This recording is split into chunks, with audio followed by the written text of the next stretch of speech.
पुराव्यांच्या अभावी सर्व आरोपींची निर्दोष मुक्तता यामध्ये झालेली आहे। जवळपास 20 वर्षांनंतर या प्रकरणाचा निकाल आलेला आहे। माफीचा साक्षीदार खोटं बोलत असेल तर खटला दाखल करता येईल असं कोर्टानं म्हटलेलं आहे। हा संपूर्ण खटलाच माफीच्या साक्षीदाराभोवती होता। अधिक माहितीसाठी थेट आपण जाऊयात आमचे प्रतिनिधी कृष्णा सोनारवाडकर, जे संपूर्ण या खटल्याच्या वेळेला कोर्टामध्ये उपस्थित होते। कृष्णा,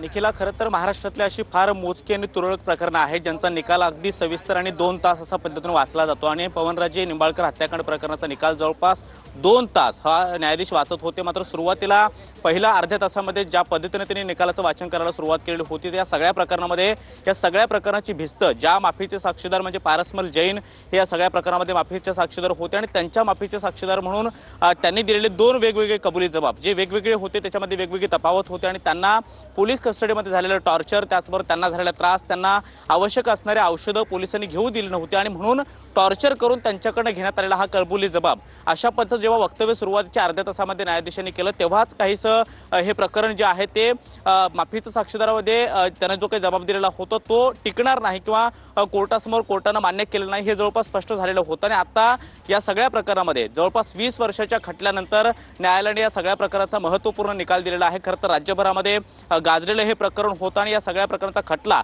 सत्र न्यायालयामध्ये 20 वर्ष चालला आणि आता या सगळ्या प्रकरणामध्ये पवनराजे निंबाळकर हत्याकांड प्रकरणातून माजी गृहमंत्री पद्मसिंह पाटील आणि त्यांच्या सोबत असलेल्या 8 आरोपींची कोर्टाने निर्दोष मुक्तता केलेली आहे। खरं तर या प्रकरणामध्ये 2006ला जेव्हा ही घटना घडलेली होती त्यानंतर 2009 मध्ये पहिली अटक झाली आणि त्यानंतर टप्प्याटप्प्यानं ज्या काही अटकेच्या कारवाया झाल्या त्या फक्त माफीचा साक्षीदार पारसमल जैन यांच्या जबाबावरच्या आधारावरती झालेल्या होत्या किंवा तशा पद्धतीचे जे काही पुरावे पोलिसांनी जमा केलेले होते, सीबीआयने जमा केलेले होते, मात्र त्या पुराव्यांच्या अनुषंगानं कोर्टामध्ये ते पुरावे कशा पद्धतीने सिद्ध होतील यासाठी आवश्यक साधन सामग्री कोर्टामध्ये तपास यंत्रणांनी जमा केली नव्हती आणि माफीचा साक्षीदार खरं बोलतोय की खोटं बोलतोय त्याचे 2 वेगवेगळे कबुली जबाब आहेत। त्यामुळे त्याच्यामध्ये असलेली तफावत ही सरकारी वकिलांनी सुद्धा तपासलेली नव्हती आणि पोलिसांनी सुद्धा तशा पद्धतीची काळजी घेतली नव्हती आणि त्याच्यामध्ये कोर्टामध्ये 2 तास निकालाचं वाचन करत असताना न्यायाधीशांनी जे काही लूपहोल्स कोर्टासमोर मांडलेले आहेत किंवा सगळ्या लोकांसमोर ठेवलेले आहेत ते अत्यंत धक्कादायक आहेत। कारण एखाद्या आरोपी जर एखाद्या हॉटेलमध्ये राहिला तर त्या हॉटेलमध्ये राहिल्याचा पुरावा, त्याचबरोबर एखाद्या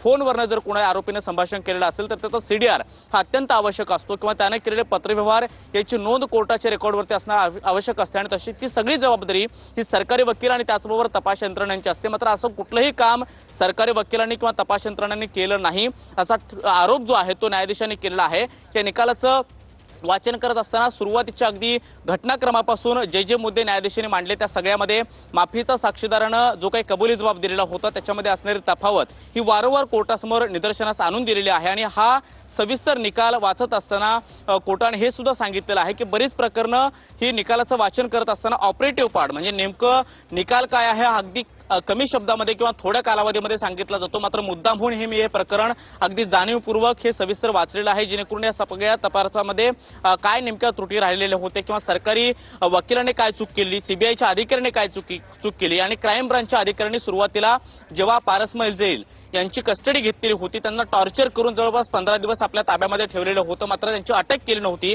मग एवढा उशीर का लागला? अगदी सुरुवातीपासून ह्या सगळ्या गोष्टी कोर्टासमोर मांडलेल्या आहेत। कोर्टामध्ये निकालाच्या वाचन करतेवेळी ओमराजे निंबाळकर स्वतः जे खासदार आहेत बंडखोरीच्या उंबरठ्यावरती आहेत ते उपस्थित होते, त्यांचं सगळं कुटुंबीय उपस्थित होतं आणि पवनराजे निंबाळकर यांच्यासोबत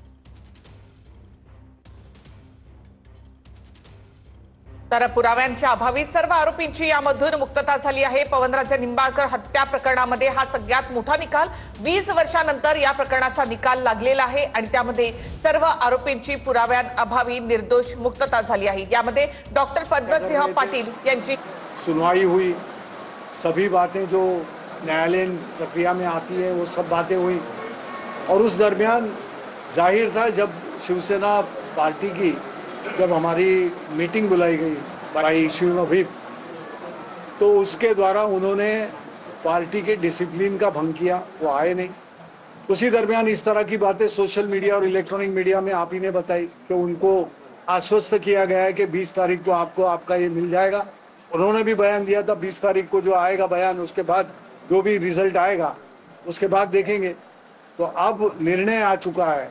उनके दुर्भाग्य की बात है कि सभी बरी किए गए और उसका उनका जो संघर्ष था उसके संघर्ष को देखते हुए उनके पास अब सिर्फ निराशा है। अब जिन्होंने ये सब किया उससे उनको ये पता चल गया क्या वादे रहते हैं, कौन अपना है कौन झूठा है। तो अब अगर कुछ ऐसी बात जो आप कह रहे हैं इस तरह की ओम राजे की तरफ से होती है तो शिवसेना उद्धव बाला साहेब ठाकरे पार्टी के हमारे पक्ष प्रमुख उद्धव जी इस बारे में निर्णय लेंगे। अमित शाह जी ने तंज कसा है शिवसेना खास करके उद्धव ठाकरे जी, उन्होंने कहा कि इन्फ्लुएटर्स हो, इनको कांग्रेस और उद्धव ठाकरे जी ने अपनी एक वोट बैंक बनाई थी। इन्फ्लुएटर्स को एक वोट बैंक बनाई थी कांग्रेस और उद्धव ठाकरे जी। अब सभी बातें अगर शाह तर कोर्टाचा निकाल आपण या ठिकाणी पाहतोय की पवनराजे निंबाळकर हत्या प्रकरणामध्ये सगळ्यात हा मोठा निकाल, आरोपीची निर्दोष मुक्तता। आणि यामध्ये संपूर्ण 20 वर्ष चाललेला हा निकाल, त्याचा निकाल वाचत असताना संपूर्ण 2 तास सविस्तरपणे न्यायाधीशांकडून निकालाचं वाचन करण्यात आलं आणि यामध्ये पवनराजे निंबाळकर हत्याकांड प्रकरणामध्ये कोर्टाने दिलेला मोठा निकाल तो म्हणजे पद्मसिंह पाटलांसह 9 आरोपींना निर्दोष मुक्त करण्यात आलेला आहे। माफीच्या साक्षीदारावरतीच हा खटला फिरत होता आणि माफीचा साक्षीदार या खटल्यामध्ये जर काही खोटं बोलत असेल, विश्वासू नसेल तर पुढचे पुरावे बघायची आवश्यकता नाही असं देखील एक कोर्टाचं निरीक्षण होतं आणि पुराव्यांअभावी सर्व आरोपींची निर्दोष मुक्तता करण्यात आल्याचा निकाल कोर्टानं दिलेला आहे। न्यायाधीश सत्यनारायण नविंदर यांनी हा निकाल दिलाय। तब्बल 2 तास या निकालाचं वाचन करण्यात आलं। 127 साक्षीदार यामध्ये तपासण्यात आले होते आणि आरोपी क्रमांक 3 हा माफीचा साक्षीदार होता, मात्र तो विश्वासार्ह नाही असं कोर्टाने या ठिकाणी म्हटलेलं आहे। आणि यामध्ये सगळ्यात मोठं म्हणजे माजी मंत्री असलेले, माजी खासदार असलेले डॉक्टर पद्मसिंह पाटील आणि 9 जण यामध्ये आरोपी होते। या सगळ्यांची निर्दोष मुक्तता झालेली आहे। पुरेशा पुरावा